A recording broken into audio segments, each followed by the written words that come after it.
Hello mga kagana, kamusta po kayong lahat? Welcome po sa aking another vlog. Ngayong araw is pupunta po ako sa school ni Blue kasi pipick up ko na siya.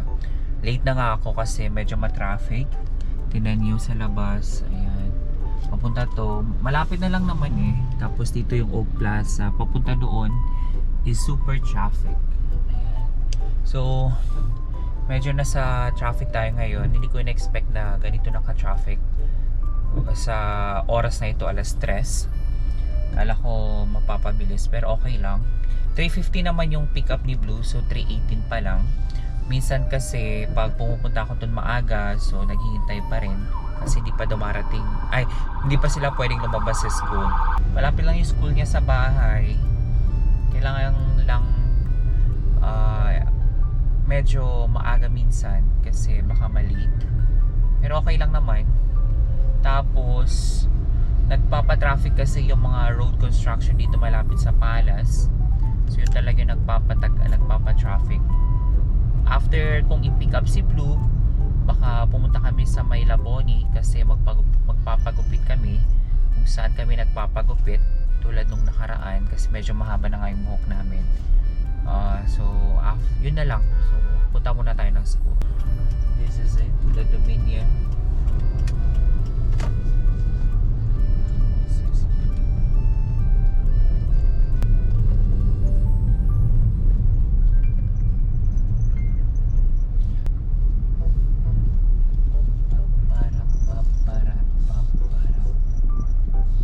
So dito na nga po ako sa paaralan ni Blue. So hinihintay ko na lang siya kasi hindi pa siya nakakalabas. Pero sinabi ko na dun sa security dito yung pangalan niya. Meron kasi sila dito na parang microphone or radyo na i-mention lang yung pangalan ng estudyante, tapos yung teacher na or kung sino man dyan sa taas yung magdadala sa estudyante pababa. So ganun sila, mahigpit sila dito. Hindi ka pwedeng mag-pick up lang ng estudyante, at saka lahat ng estudyante is nasa labas, ay nasa loob. Hindi sila pwedeng lumabas hanggang wala pa yung sundo nila. So ito yung labas ng school. Ayan, malawak siya. Ayan, ganyan naman. Ito yung building ng ano nila, school building. Ayan. So hanggang second floor lang ata ito siya. Pero marami ring estudyante. Hindi kasi ganun basta-basta pwedeng ganun kadali magpag-aral dito kasi medyo may kamahalan. So dito na yung estudyante natin. Pipick up na natin.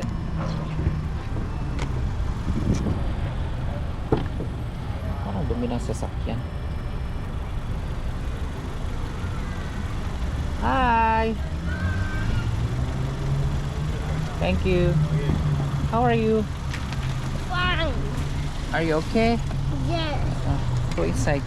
Give me your water. It looks like you're tired today. What? You're tired? No. Did you play? Go out inside. Why you look so messy today? I'm finding a praying mantis. Okay. Dad, So, dito na yung estudyante natin. I was looking for a praying mantis. Okay. We're going, okay? We'll go for a haircut. Is that okay? Oh yes. And then after that, we'll go home, inshallah, okay? Where are we going? We're going to Laboni for a haircut. Is that fine for you? Okay. Are you tired? No. Are you okay? Okay, after that, we'll buy something for you wanted, okay? What? I don't know. What do you want? Let's see. Okay, let's go. So ngayon papunta na kami ng barber shop. So, medyo nakalampas na kami ng traffic. This is nasa cantonment na kami.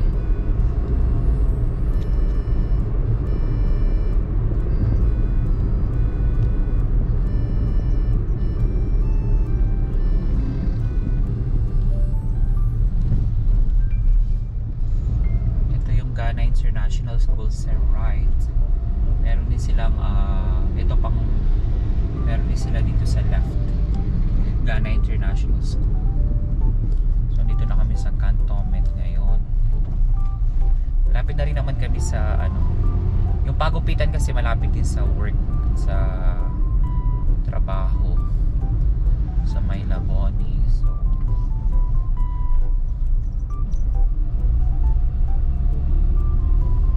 ito sa kabila, Ghana International School din. Para pang ata to, pang elementary tsaka high school.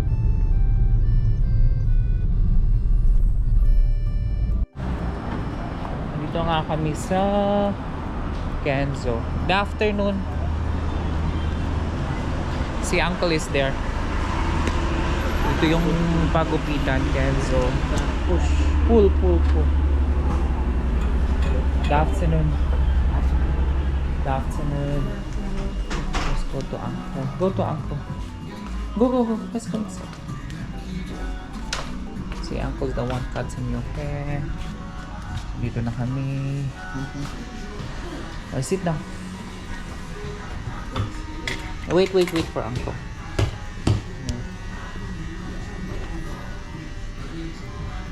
I have haircut too. You're the one cutting. Yes, I'm the one cutting. Yeah, Uncle is the one always cutting your hair. Yeah. Yesterday you cut my hair. It's not again. yesterday. It's been a while. What is that, Boo? Look at Dada. Sit well. I'm going to have a haircut too. Yes. You see, Dada's hair is long, as you can see.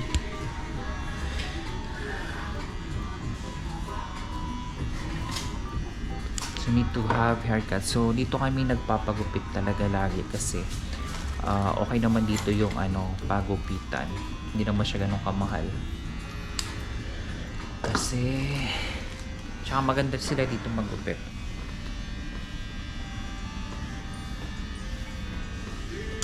So, ayan. Mahaba na nga yung buhok namin. Kasi nga dito, every 2 months kami nagpapagupit. Hindi pa naman siya ganun kahaba. Pero magpapagupit na ako kasi sinto pumapasok na. So, kailangan ko talagang magpagupit. So, tapos na nga kami magpagupit. That one Wait, say. how much please? So, tapos na kami magpagupit. So, ayun na yung bago naming gupit.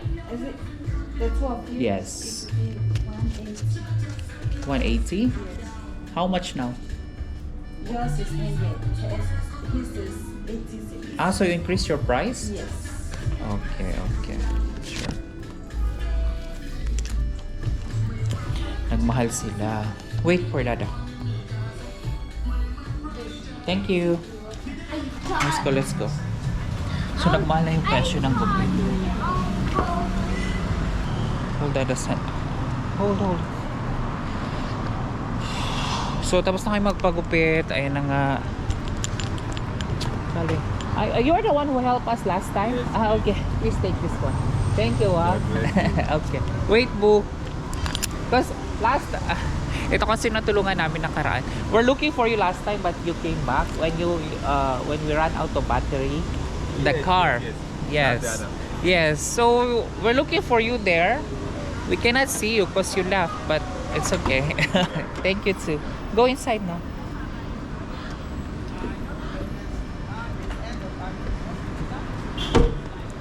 So, alis na kami. Punta kami ng Fairway. Kasi, bibili lang kami ng pagkain niya. Naka 250 kami. Nagmahal. What's the fairway look like? Do we see the fairway? It's just a small shop. Nagmahal na pala sila. Dati kasi 70, 60. Ngayon 100 tsaka 80 na. So medyo nagmahal sila. Pero okay lang yun. Sulit naman yung Tapos nagbigay pa ng tip. 50. Sa susunod, di ko alam.